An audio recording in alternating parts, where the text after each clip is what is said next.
Welcome to Continuity in Government, COG, Differing Perspectives.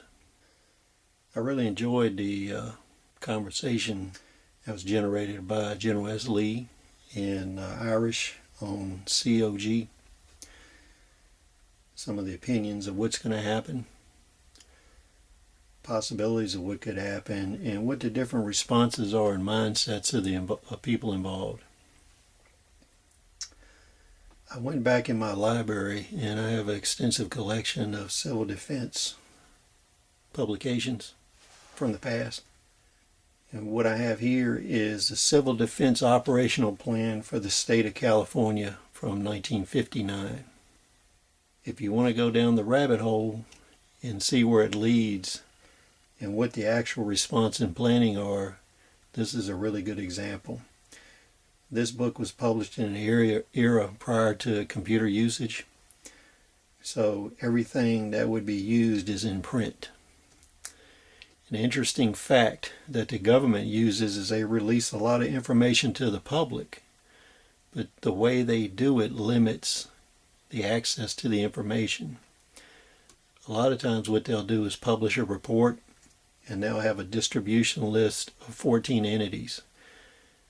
Most of the entities will be people involved in a study, and then they'll pick 3 or 4 public storage facilities, research libraries, and put a copy in there. So in reality, only 4 or 5 copies of the study will be available nationwide. This does not contain any classified information. It's all public information. It's from the 1950s era, and basically it outlines the worst case disaster at the time, a nuclear war, and what the response of the state of California would be. It has detailed maps, and what we'll do is kind of look through this and do an overview and kind of see what's in here, some of their philosophy. And if this is some of interest, let me know in the comments section, and we can actually start from the beginning and go through this chapter by chapter. The mindset and mentality and direction of local government versus federal government is pretty interesting.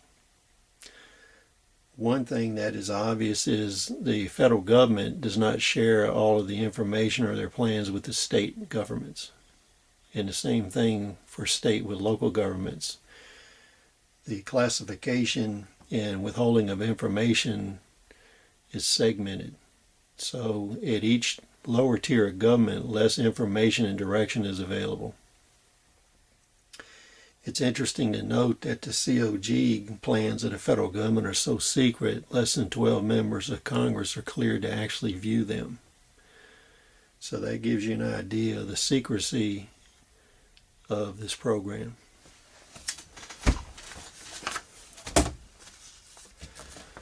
So here you can see it.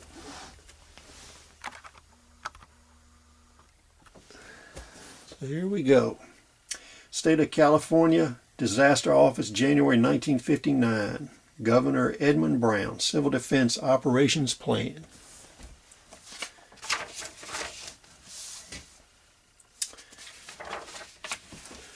We have a table of contents here. And what's interesting is a lot of this stuff is laid out in order of priority.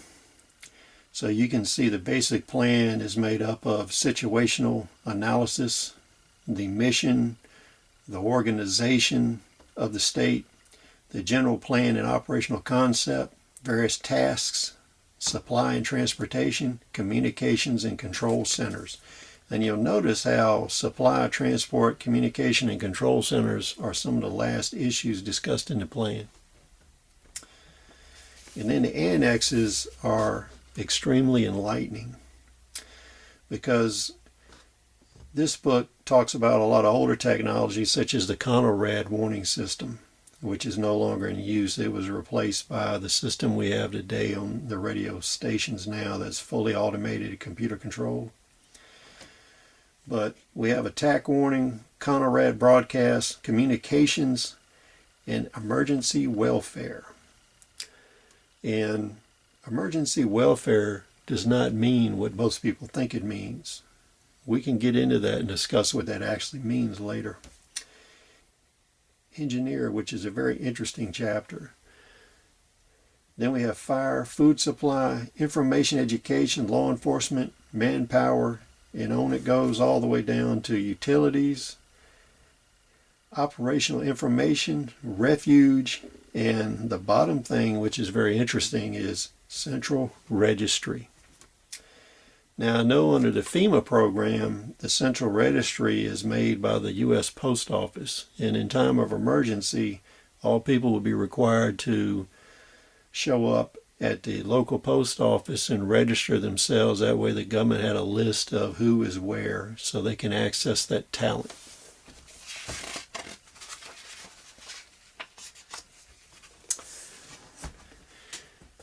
And then we have a very interesting list of maps. Target areas, regions, and sectors. This is based on non-classified FEMA data which was supplied to the states. It doesn't include secret locations, communication nets, secret bases, CIA operation centers, or anything like that. And then some of these maps actually show danger zones around different bases, population centers. And then because of the amount of damage that would be entailed on transportation routes, we talk about dispersal patterns, where we would disperse the population and how we would transport personnel and equipment through the destroyed areas to their location. So one thing a lot of people don't take into account is a lot of the emergency planning involves moving people from their current domicile to where the government wants you to be. So this is something you should take care of in your planning. And then the last thing is down here is we have reception points. These are points people are supposed to report to in order that they can provide labor to assist in the situation. Had to do a quick battery change. We're running out of juice there. I had filmed a video before this. Next thing we're going to do is look at the introduction. In the introduction, it gives us a lot of psychology into what their requirements and what they're actually after. If we go to the end of the introduction, I'll read from this. This is all open source information, so it's not copyrighted. You can distribute it however you want. And I've already credited FEMA, U.S. government, and the state of California. So this is all public knowledge information. Reading from the end of their introduction, all civil defense plans at all levels of government must be evaluated continually and necessarily revisions made to meet changing conditions. Test runs, drills, and feasibility tests also may indicate the need for revision. The development and conduct of an effective non-military defense require as a minimum uninterrupted leadership and support by the national government. Number 2, preparations by each civil government to ensure its continuity. Number 3, continued improvement and strengthening of existing civil defense, coordinating and control structures by all governments.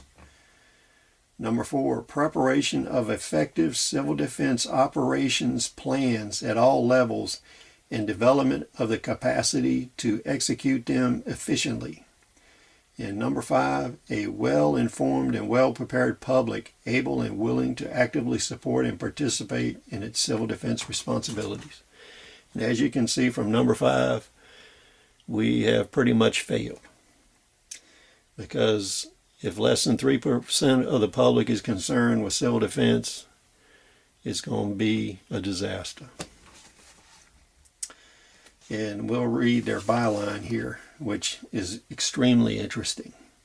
When any two members of the world family of nations possess the capacity for the total destruction of each other, then military victory becomes a matter of evaluating the recovery ability of each A strong and effective civil defense accordingly becomes an essential factor to be evaluated in terms of military strategy, and in truth constitutes a most effective deterrent to aggressive attack. Modern war is total war. Our ability to deter aggression, indeed our very survival, depends upon our non-military defense as well as our military defense. This philosophy was pre-MAD. The issue with the MAD strategy is the Russians and Chinese never bought into it. A lot of military and political people in the U.S. never bought into it either, and it's not a viable defense. Because all militaries look at recoverability. If you have recoverability, you can win the situation. And then we have a mission statement up next. When an attack on the United States is probable, imminent, or actual, all governments and public employees thereof, all public and private corporations, installations, and businesses in the state of California, with full public participation, will direct their immediate and complete effort to carry out the provisions of the Civil Defense Plan or Program with an objective of minimizing casualties and property damage and facilitating recovery from an attack.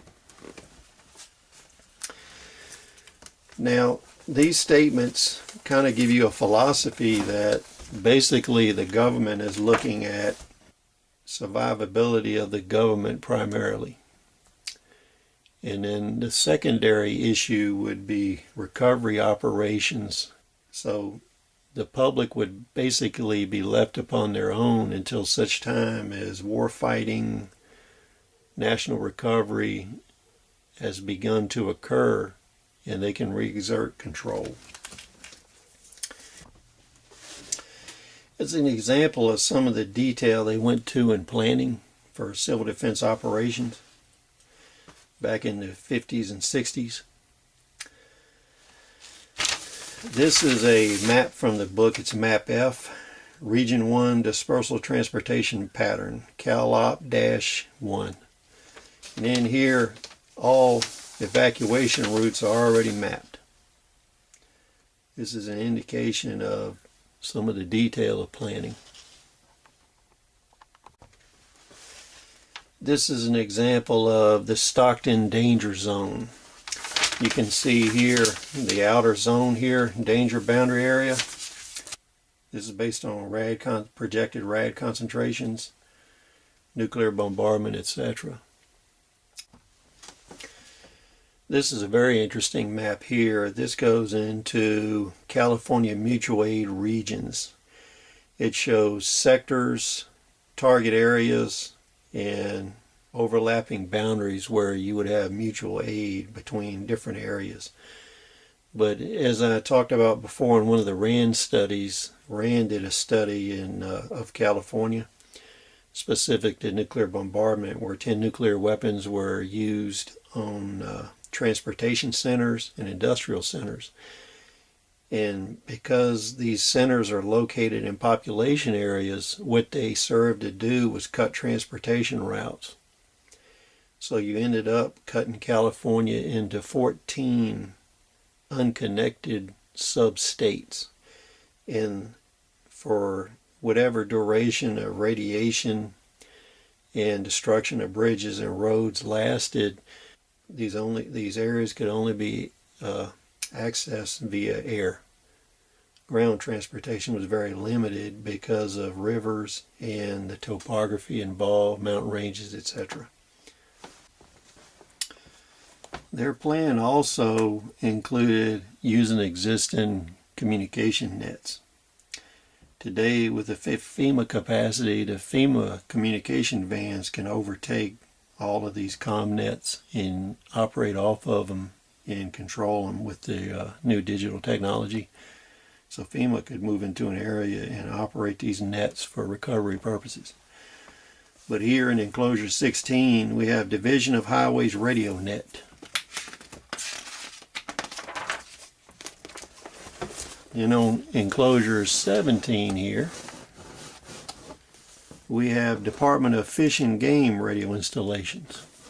Right here, shows the location. And then in here we have base stations, relays. It separates what they are, how they're used. And basically it's a catalog of communication sites that can be utilized for recovery operations. Before we talked about what emergency welfare was. Emergency welfare is a set of rules, values, and standards on how to feed and clothe people following a disaster, in this case nuclear. These welfare standards don't meet pre-disaster standards. These are minimums for maintaining life. So in here we have a new definition of minimum nutritional value per man per day, where it goes through all the way down to proteins, fats, phosphorus, calcium, iron, riboflavin, etc. And it also goes into the weights of food per person under emergency conditions.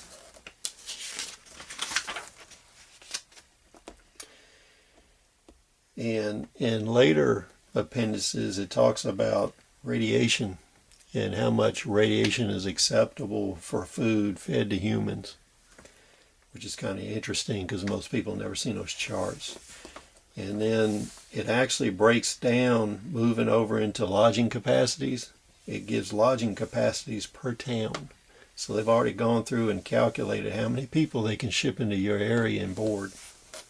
And you can see the list is pretty extensive, and keep in mind this was, 50 years ago. And then this is a pretty complete manual. I've kind of taken you down a rabbit hole and given you an idea of some of the mentality involved, what their thinking is.